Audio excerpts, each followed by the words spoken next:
Hello and welcome to our session today.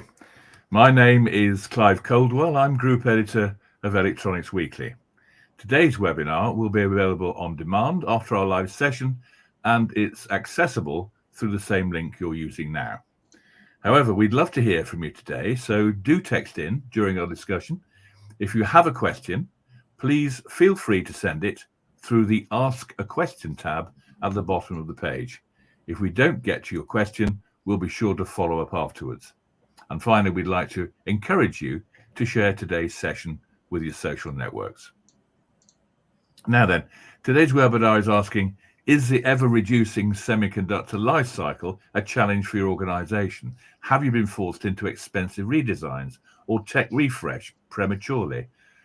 Are you having to extend the life cycle of your electronic application? Has the lack of semiconductor availability over the last few years forced you into high-risk sourcing?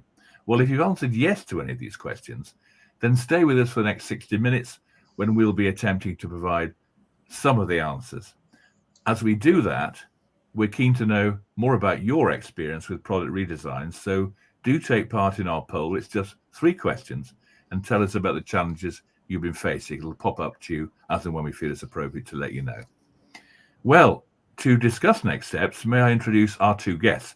Military and aerospace specialist Luke Fitzpatrick, Regional Sales Manager, Rochester Electronics, and Ken Greenwood, who is the company's Product and Technology Solutions Manager. Gentlemen, can you kick us off by briefly telling us about yourselves?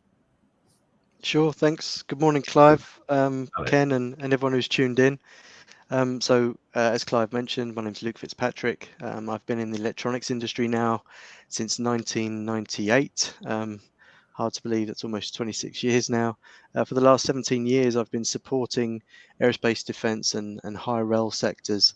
My focus has always been on where the customer needs it to be, which might include semiconductor distribution, obsolescence management, and manufacturing challenges, which has led me here to Rochester Electronics, where we provide solutions for all 3 of those. And my name's Ken Greenwood. I've been in the electronics industry for 40 years. Sorry to trump you, Luke. 13 of which have been at Rochester, so I'm the old man here. Done most of the jobs in the businesses we've grown over those 13 years. But my role today is principally that between our supply partners, these are the semiconductor manufacturers, and our customers and the market. Basically, we are trying to pick products at end of life that we invest in that will best serve customers' long-term needs. So that's my role. Super, thanks, Ken. Well, a lot of experience there, so we should be able to answer all the questions you'll have for us later on. But do feel free to pop in questions wherever you feel you need to, and we'll try and make some time as we go through at the appropriate point and answer them for you or get into a dialogue with you. Now then, as we all know, if your product contains semiconductors, you'll always have a challenge on the horizon. But how big a threat to the industry is semiconductor obsolescence? Do you want to take that one? Yeah, I'll take that one. I mean, it's vital. If for the last 2 years hasn't taught us anything, it's really that semiconductors affect every part of our day-to-day existence. Look at the automotive industry, which ground to a halt simply because it couldn't get semiconductors. We're also talking here about an interconnected world, increasingly interconnected. All of those interconnections are driven by semiconductors. So things that you would never have considered in the past as needing them now have them, and the ones that did have them in the first place have seen a massive increase in terms of semiconductor replacing other parts of the system. I think the automotive semiconductor part of it has grown maybe 6 times in the last 10 years in terms of the number of semiconductors within a car and then the control systems within it. So there's just one indication. I mean, we don't write about this often enough, I have to say, and perhaps it should be much more high profile than it appears to be generally in our coverage, certainly with the magazine, but we're working towards it. Luke, you're in a particularly active part of the market in defence. I mean, how big is it in in your area of military and aerospace? It's big. I mean, there aren't many electronic applications that don't encounter obsolescence, and especially with the type of end product and end application that we're dealing with within the aerospace and defence sector. It's an application that needs to be supported over a certain amount of years, and given events over the last few years, you know that the time in which they need to be supported is growing, and we're having to extend the life cycle of those applications out in the field. And at the same time, the life cycle of a semiconductor is reducing, which obviously causes a problem. Also, within the aerospace and defence sector, as well as some other sectors, you might include medical, anything which has a passenger service like rail, any transportation. If something goes obsolete, it's even more critical, because to design a new part in, you're actually looking at redevelopment and also requalification costs, to continue to support that product. And I think that, excuse me, what's interesting, clear my throat there, is the way that obsolescence is viewed is very much as a reactive thing, and I think this goes across multiple different sectors here. It's a major challenge for most technology companies, not just aerospace and defence. And as I said before, the life cycle, more often than not now, of the application, no matter what the industry, does outlive the life cycle of the semiconductor, which can now be anywhere between 5 and 10 years. So we need to think about what we know. We know that it's going to happen. We don't know when it's going to happen, but we know that obsolescence will, through time. We know that there'll be a financial impact when it does happen. We know that the more parts you have on a board, the more complex parts, the higher or the greater the risk of obsolescence actually happening. We know that as a part or a design gets older, and with age the risk increases. We know that there's the factors that can impact are environmental, economic factors, which can cause obsolescence challenges. We know that global investment, as we've seen over the last few years, global investment in different smaller and faster technology, again, is going to create challenges for some of the legacy applications. And we know from our daily lives, in terms of some of the applications and the smart houses, smart homes, smart applications that we have, that technology is getting smaller and faster. So today's technology is going to be made obsolete by tomorrow's innovations. So, and we know from experience, we know that obsolescence does happen. You know, any technology company, if they've got a previous iteration of a product, or they're supporting a product over a certain amount of time, they'll have seen obsolescence. So all of these things, we know that they're going to happen. And I think with that in mind, we need to have the mindset of, we can predict obsolescence. We have to prepare for it. And how do we prepare today for what can inevitably will happen tomorrow? Well, how are the OEMs reacting to it? I mean, it's clear, it sounds like a massive tsunami marching towards everybody. We are going through such a period of change, and you know, predictability and everything else is a very difficult thing to put on a scale and say, well, in 3 or 4 years' time we'll do this, when your change of use is constantly undergoing many challenges for you to almost stay still. It must be a nightmare trying to think clearly what your options are. Yeah, and you know, the 2 years we've just been through, allocation gives everybody a chance to sit back and reassess their profit margins and which products they're going to continue with in terms of investment, and which ones they're going to cut. What you find after these things is, when resources are scarce, as they were within allocation, people gravitate towards the most profitable and the easiest products to build. Ultimately, they come back to look at all of those non-profitable ones that they chose not to do during allocation. And it's now that we're seeing actually a large increase in discontinuations. I think it's a tsunami. I think it's a large wave. It certainly feels bigger than it has been, and probably more unpredictable than I felt it's been in the past. Has a mindset been to plan for it, or is it, how big is this mindset about reaction? Is it a sort of natural thing that people do and deal with it when it occurs, or is there a groundswell of opinion now rethinking the problem? Well, the evolution of semiconductors always drives a yin and a yang of it, if you want, which is a discontinuation of the less profitable and the oldest products that are out there. It's been an inevitable and constant, really, in the business.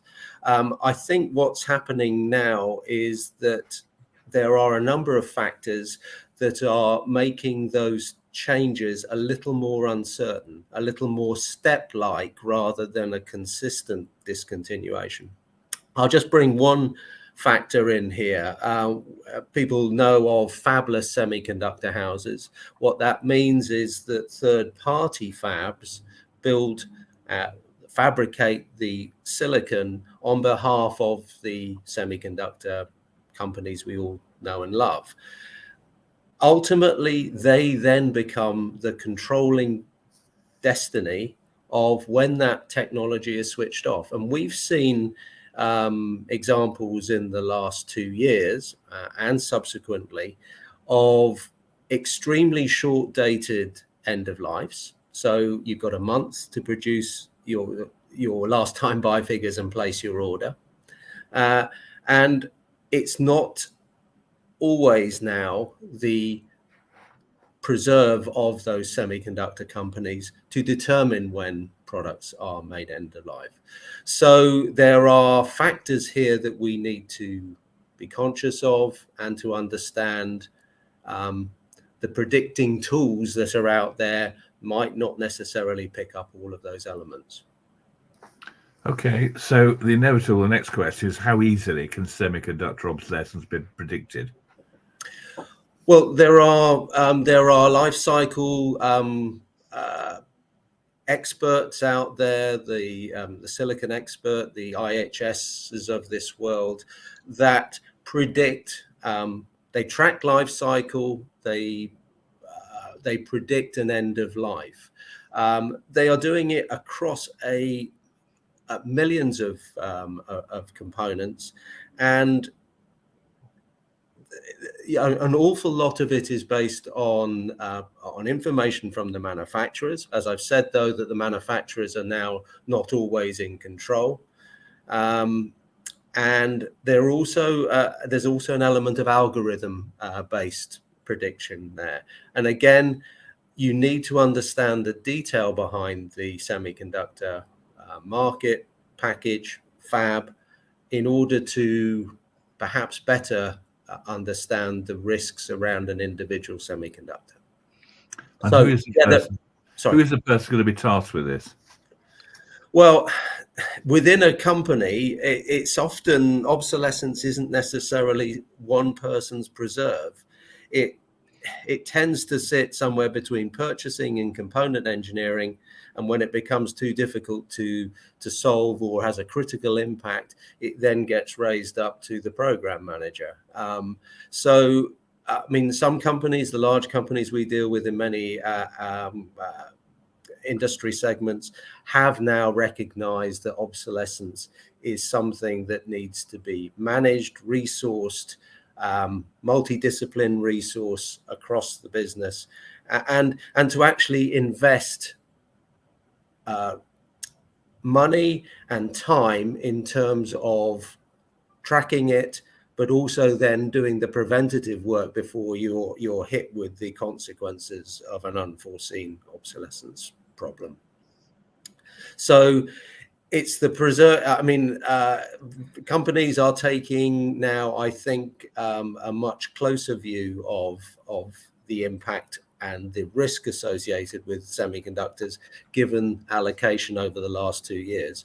I'll take the automotive industry as an example again. For many years, they partitioned that responsibility down into tiered subcontractors all the way down. And it was a surprise to many of them when they could no longer build cars because a certain semiconductor, which they didn't know was on their platform, was the thing that was then stopping the sale of the build and the sale of the car. So I think people have grasped the importance of semiconductors. I think the understanding of the speed of obsolescence is still going to shock many, though, as they understand it more. I think you're right. You're right, Ken. If I share this, and I think you touched on a few of those points. In terms of the understanding, the market does have quite a few data providers that the customers will be using today to try and ensure they have as much information to try and predict as and when these things will happen and react accordingly. But there's a certain amount of information that they don't have, and information that's on the overall market. And as you touched on there, some of those examples which perhaps you could go through. Yeah, I mean, we're looking at, we've been around in the business for the last 45 years, Rochester. We have a really close relationship with most of the major semiconductor houses. So we see the market across its breadth. We're looking at certain products across the breadth of the market, understanding where people are no longer investing, where there's a risk of people exiting. As I said, it's a step function, and everything's normal on one day, and then a player leaves the market on the next. So understanding how they all fit together, I think, is key for risk assessment. Fab conditions, what technologies are they using? Who is fabbing their product? What's the investment plans of the global foundries or whoever it is that's manufacturing the wafer? And then also the package trends. We're seeing increasing numbers of what we would call traditional packages leaving the market. They will soon no longer be supported at all by any of the subcontractors who build products. So you need to understand that overall picture. I think that's the detail behind it. Yeah, NOR flash here is a classic example. You would look at NOR flash and think that the market is growing, investment is growing, nothing to to be too concerned about. There's evolution within that you've got to keep track of, and within that, for instance, the parallel NOR flash element, which has been probably the dominant part of the market, is actually declining. So people are no longer putting in investment, and people are exiting NOR flash in various stages. So those nuances are really important to understand how you are affected as part of that overall market trend. And you can see the situation is only going to get worse. This is an indication quickly of the evolution of foundries. In 2001, you had 17 foundries at 130 nanometer. In 2020, you have 2 foundries, 2 suppliers of capabilities of 7 nanometer. And the number of people actually producing wafer is shrinking enormously. So it's important to understand where those people sit. And finally, we touched on packaging there. We track those packages as they come and go from the market. Obviously, that's key for manufacturers who have long-term needs. So, yeah. So these sort of skills you offer internally. I mean, you mentioned when we were talking offline about component data portals to predict obsolescence. Can you explain a bit about those, how they operate and what they do? Yeah, IHS, Silicon Expert, Z2 Data, they're all platforms that will track component life cycle. They give a lot more data as well, but they will predict when a component is due to be made end of life. They do a wonderful job at providing data across the mass market. What they may not pick up on is the nuances behind an individual package, behind an individual fab, and behind an individual supplier. And it's really a level of risk that is has to be specific around a particular component. There is only you can't do that on a mass scale. Risk assessment, detailed risk assessment, has to be done at those levels in order to offer a real risk assessment of your key components. So, I mean, they do a fine job in terms of you can load in bills of materials, and it will give you data in terms of where your risk products are and what the life cycle is and how long they are before obsolescence.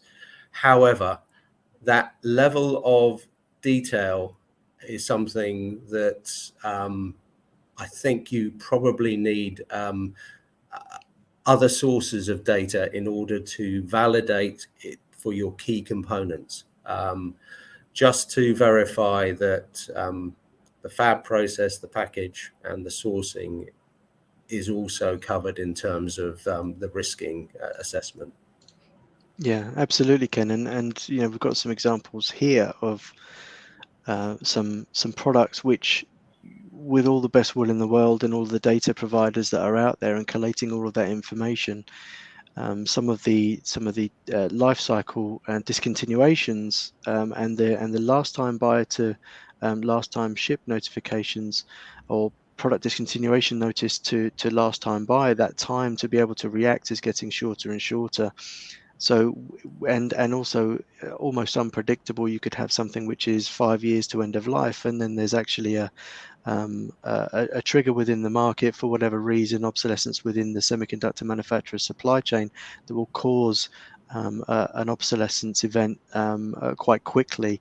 And trying to react to that is the challenge. Whereas if we have a more proactive, what can we do today to mitigate future obsolescence approach to it, then we can potentially have some things in place already to kind of react. And there's some good examples there, Ken. Yeah, here's just one quick one. The first two that you see there is Infineon's discontinuation notice, and at the same time, the same day that arrived, the assessment of life cycle on a life cycle database was still showing 7 years to end of life. A prime example, you would think you were safe, there was no chance of supply risk or redesign problems, and then your PDN arrives the next day. The one on the right is one that was driven by a third-party fab, Analog Devices, and Hittite, as part of Analog Devices, used an IBM facility. IBM chose to close that down middle of last year, and they gave the market a month to produce their last time buys. Those are classic examples, really, of the unpredictability, I think, of what we're seeing in the market today. Yes, I mean, how much knowledge is there out there? Unpredictability is one thing, and it seems very much like a science, really, and immense amount of analytical nous that one I do question would be within the remit of a particular buyer company, although you get lots of external sources to sort of, you'd employ analysts and everybody else, but no one would know your company and its requirements in a very complex world like you do. So how do you balance that internal expertise and mindset with working with an external supplier like yourself, offering whatever is required in terms of analytics, presumably, and so on? Well, I think no one company has all the answers, and it's really vital these days to seek multiple sources of information, of guidance, and of risk assessment. I've explained that those life cycle databases provide a vital element to it, but they are not the only view of risk in the market. There are others out there who can provide risk, and you'll find even within those databases that one will predict one thing and one will predict another. I think the advice here for customers is seek multiple sources of information and get that detail around your key components. I mean, there are many components that you can probably second source, or that you're still going to be able to source after one manufacturer exits. But for your key processors, for your key RF elements within your system, when those products are made end of life, there's nothing else but to either do a massive last time buy or to redesign your system if you still want to continue it. So, go on. When you say lifetime buy, I can probably guess what that is, but can you just briefly define and explain how it works within the next 3 days? It'd be nice. It's the bane of customers' lives. I'm sure it is. Yeah, well, it is indeed. I mean, we can let's have a look at the two options as Ken just described. Yeah, briefly. So, if we look at redesign first of all, so when let's look at the last time buy. So, redesign. If you see the screen here, so what will happen is, let's look at the life cycle of a semiconductor, and we'll say for this example, it's a 10-year life cycle. The product discontinuation notice, last time buy, and last time ship come into play at the end of that semiconductor life cycle. Now let's overlay that with, and this is, as you can see there, it's a great infographic of the problem that we're talking about today, is the life cycle of the application is a lot longer than that, or can be, depending on the application.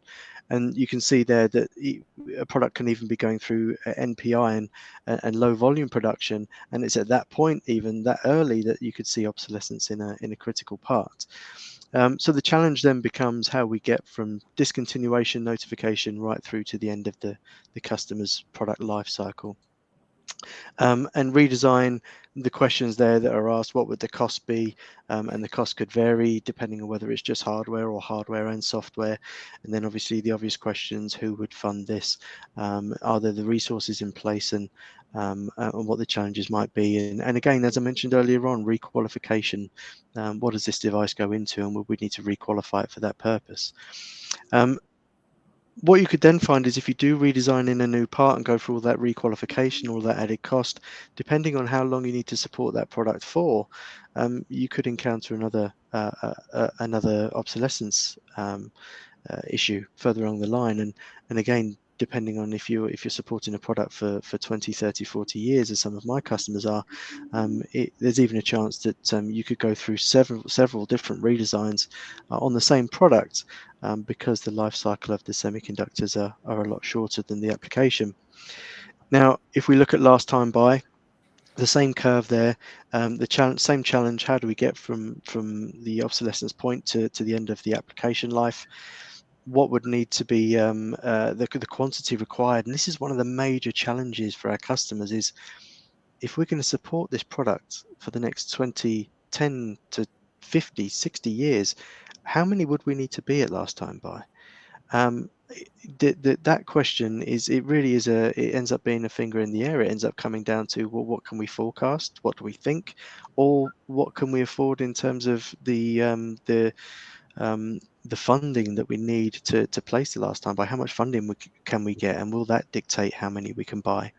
And so what inevitably happens is we'll make a best guess. The customer will make a best guess at how many they're going to need, and they'll build some attrition into that, which they hope that will last. But then the things that can happen in between then and the end of the product could be a life cycle extension. It could be a new customer come on board for that product, which then renders the last time buy that was made obsolete almost, because the product is never going to last as long as you need. And they're just two of the ways that the customer will have to look at it in terms of a redesign or a last time buy. Yeah, and when you ask customers the question, well, of course, you get your forecasting exactly right. There's always a wry smile. There's always too many, or mostly too few. And those unknown product life extensions that Luke talked about there are classic in the military aerospace market that he looks after, and the industrial nuclear energy transport market, there are many customers out there who are now trying to support products that were originally designed in the 80s, and people still want support until 2035 and beyond. It's an inevitable problem for anybody with long life cycles. Well, it's an impossible request, isn't it, really? And I think it's probably the threat of early tech refresh.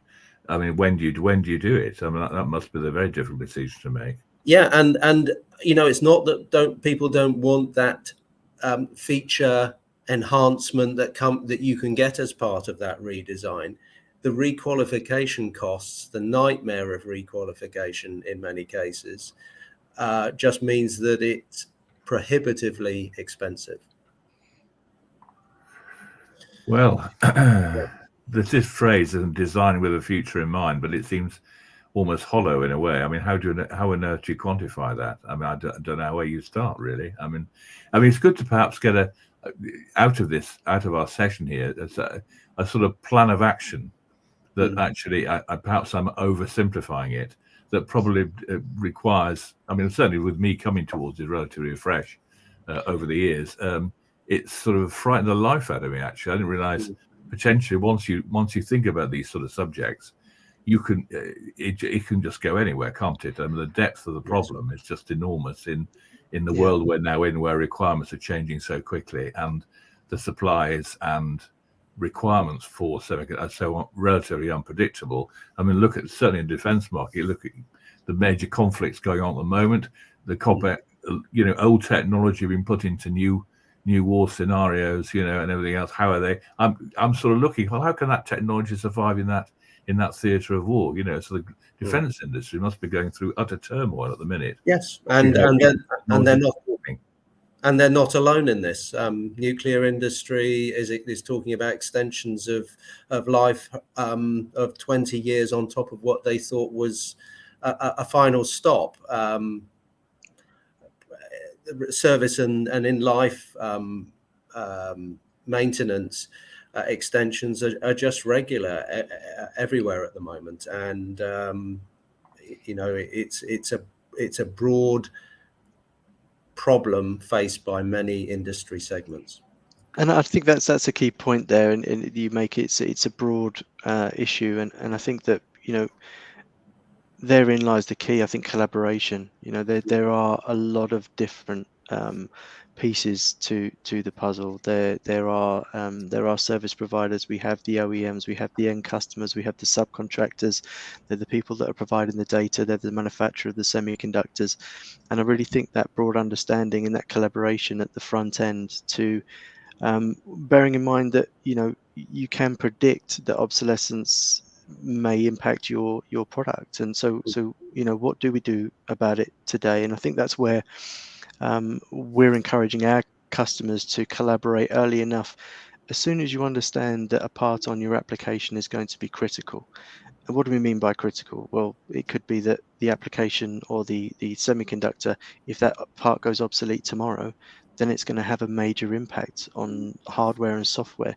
It's going to mean that we need to go down the route of a redesign or a requalification or a major last time buy. That part we would consider as a critical part.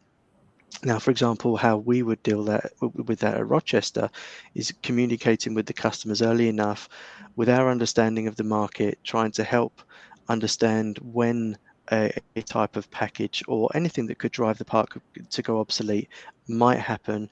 And when it does happen, us having the knowledge that that part is critical to that customer, and they've been able to talk to the manufacturer to say, this part is critical. It may not be high volume production as it might be in automotive or telecoms, but actually it's critical to this market. And what can we then do to help safeguard that product at the time of last time buy? If we know that our customer, it's critical to the customer, we can have the informed conversations with the manufacturers. That might result in us being able to take on licensing and wafer die to continue to manufacture that part for many years to come. Yes, we're encouraging customers to share data with us. Share data of critical parts that they've got on their key programs. With that data, we can then step into an element of last time buy ourselves. We're making tens of millions of dollars of investment every year at Rochester. We're looking to focus on those products and technologies that our key customers who have long-term needs for the long term.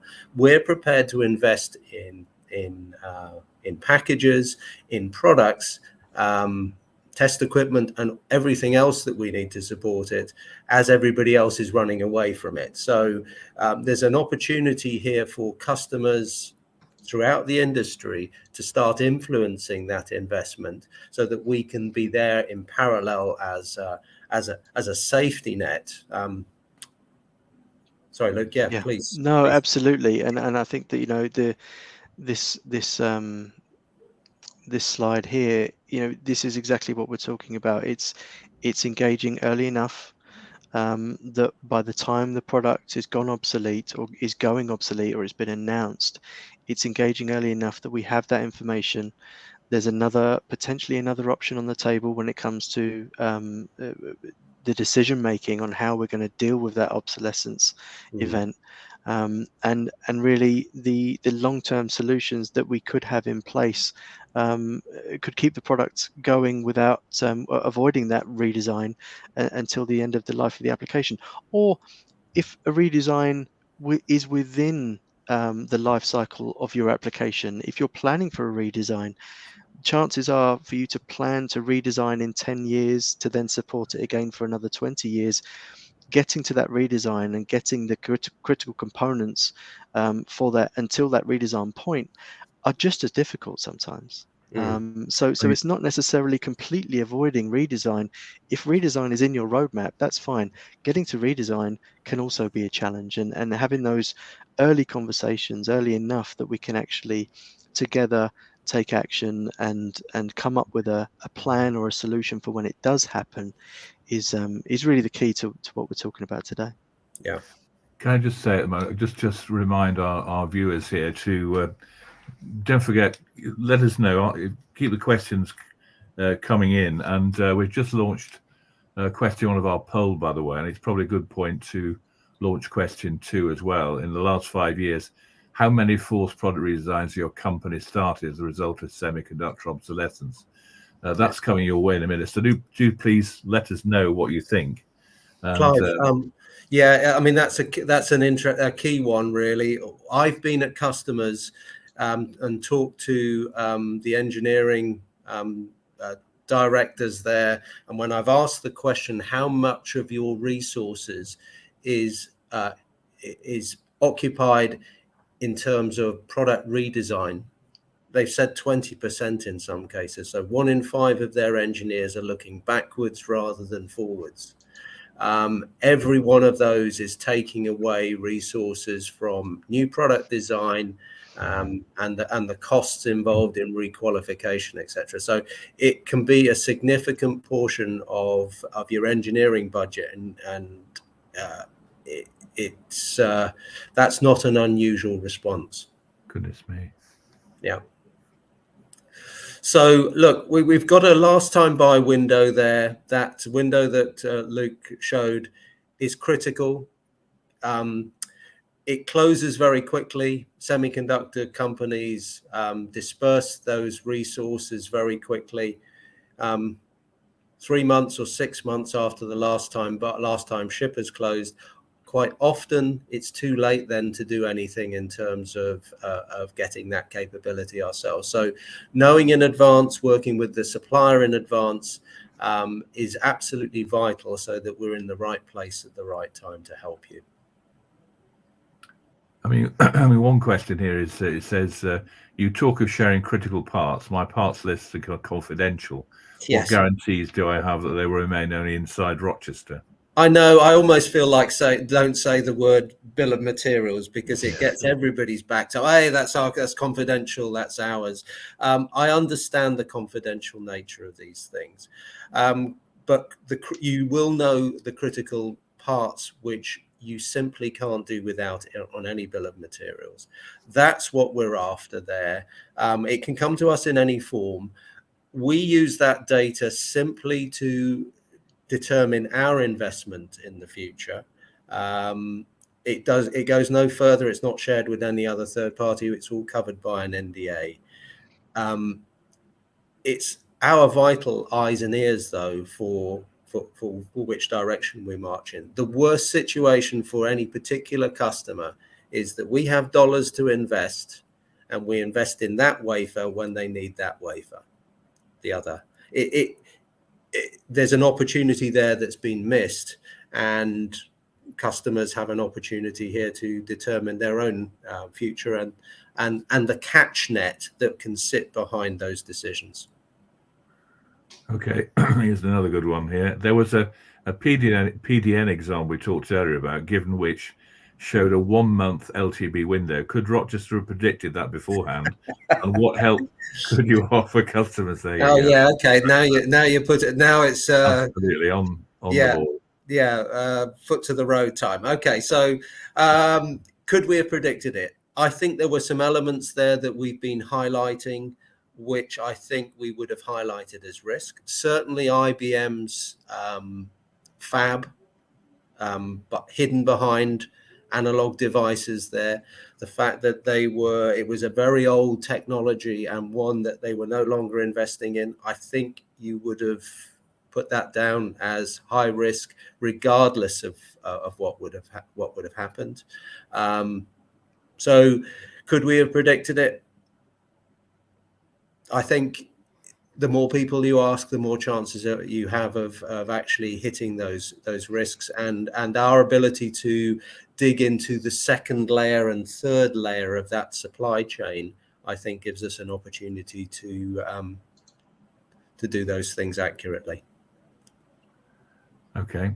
Here's another one. Rochester claimed to have better market information than life cycle tracking specialist databases. How is this possible? Well, you can quote me on that. No, I'm going to get it in the neck for that, and it's going to hang around me for forever. As I said before, I think they are fantastic at doing the broad picture of the millions of components that they track and the life cycles and the data that goes with it. However, surely your critical parts deserve a detailed dig beyond the algorithm or the general market data. Surely you deserve a second opinion on those. And I think that's what we're offering there. 9 times out of 10, I'm sure we'll be exactly aligned in terms of our predictions and our risk assessments. But there may be that 10% there that will shed a different light, really, on where your true risks sit. Well, we've got, I'm going to name names now. We've got Martin O'Hara, DM Systems Group here, is engineering manager. He says, not just semiconductors, we've had connectors go obsolete. Yeah. And these are on 2 sets of products. Oh, dear God. Yeah, I know. Again, it would be nice to say that we could help on the connector side of the business. By the way, there are people that do 3D printed solutions for those things. They're highly expensive, but there are solutions for mechanical elements as well. Luke and I go to the IOM group on a regular basis. That meets every quarter. And believe me, anybody with an obsolescence headache in whatever component can probably find some solutions and some good practice from the people presenting there. So, okay, now here's another one. You've shown that certain TSSOPs as risk. Does that mean we should be designing out packages like that now? Well, that's one of the packages, one of the semiconductor packages, TSSOP. I mean, I remember when those things came in, but those are now no longer being invested in. The solutions, the die shrinks that have happened on most products mean that people want to get smaller, more cost-effective packages, less space, less cost, more automated, easier supply chain for those assemblers. So yes, TSSOPs are leaving the market. People are no longer investing. I'll give you one other example there. PLCCs, which everybody remembers. Amcor announced this month that they will no longer be producing those. And that will have a knock-on effect to all of the semiconductor manufacturers that use Amcor as an assembly house. So they're walking away from that, and we're working with Amcor to provide even them, a Taiwanese assembly house, with long-term solutions. They're working with Rochester in order to transfer. Okay. I have a 1990s controller in equipment which I need to support in the field until 2035. Blimey. It was EOL in 2008. Can you build more for me? You're in the spotlight this morning, aren't you? Yeah. You ask for these things, don't you? I suppose you stick your head above the parapet. So it depends. I talked about that last time buy window being absolutely key. It depends what decisions we made with that particular manufacturer when that last time buy came and went. Did we capture finished goods? Did we capture wafer and IP? And if the answer to that is no, the options for us become extremely difficult. It's not to say that's the end of the line and we can no longer help. We can recreate product. And by that, I mean where there's no design files, there's no wafer, and there's no very little in the way of original design that's available. We can recreate those parts in certain instances. But quite honestly, that's a road that you only want to go down if you're trying to save yourself millions of dollars in requalification. It only becomes effective when the counter to it is hugely expensive as well. Yeah, that's right, Ken. And we've got some great examples of that in the UK, where we have been able to in recent years, in the last 12 months even, where even custom ASIC designs, where we've been able to, in some cases, it's a complete clone of the device, without the existing fabs in place, without any of the design files in place, and that becomes a replication. In other instances, we've been able to retrospectively contact the manufacturers to gain all of the files and the design files and everything, so making that work easier. But I think the point that you make there is critical. It's we can't rely on being able to do something like that, and it's the chances of us being able to have a solution are increased exponentially if we're communicating and collaborating as early as possible within the design, and that's really the key. Yes. Just one thing on that, Luke, just to emphasize here, when we rebuild a device, the original manufacturer allows us to use the same part number. Yes. So basically, they stand behind Rochester to say this TI, this Intel part that Rochester are producing is exactly the same specification from a hardware and software point of view as the original. Now, that's a something that we've done regularly in life critical applications. So it can be done, but please give us an option not to do that by talking to us around the last time buy, so we can put other options on the table, more cost effective ones. Yeah, that's a great point, actually, because we touch on the manufacturing solutions and being able to take the die and continue to manufacture these parts. When we do that, it is under license from the manufacturers. It's a great point that has to be made, because what that means is, as Ken pointed out, it's the same manufacturer's part number going onto the board. So there's no requalification for the customer in doing that. So when we take the die, be it die or IP or wafer, at the time of last time buy, we take with that the licensing to continue to build that part. And there's 70 odd manufacturers that we're authorized by to do so. So yeah, just to alleviate any questions or concern there's around different part numbers, it's exactly as you would have had it, fit, form, function, and licensed by the original component manufacturers. Yeah. So, I mean, real market intelligence, working with the right partners. I mean, it sounds very trite to say that, but I imagine that's a very difficult process to get right. I mean, what sort of things should you look for in the company you're doing business with, and really sort of giving your confidential information to, working very closely with? Well, I suppose trust is the number one issue there. If you're sharing that sort of data with someone, are they trustworthy? Have they been around in the market? Are they trusted by the major suppliers, semiconductor suppliers? I'm pleased to say Rochester says yes to all of those, but we've been really the preferred end-of-life partner for the major semiconductor companies for 45 years. Our earliest ones were with Motorola at the time, and then TI, and I'm pleased to say both of those are still. Motorola now is morphed into NXP, but both of those are still our major suppliers 45 years on. So I point to the facts around us, I think,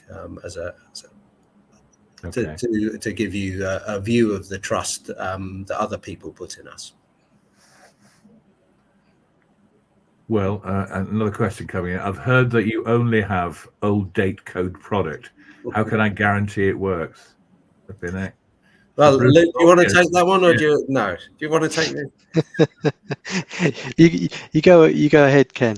Okay, so yes, a lot of we have both active. We have product that's still available in the market, but we have the older date code product that comes and sits at Rochester, available for those allocation periods that we've just gone through. So yes, there's a big chunk of that.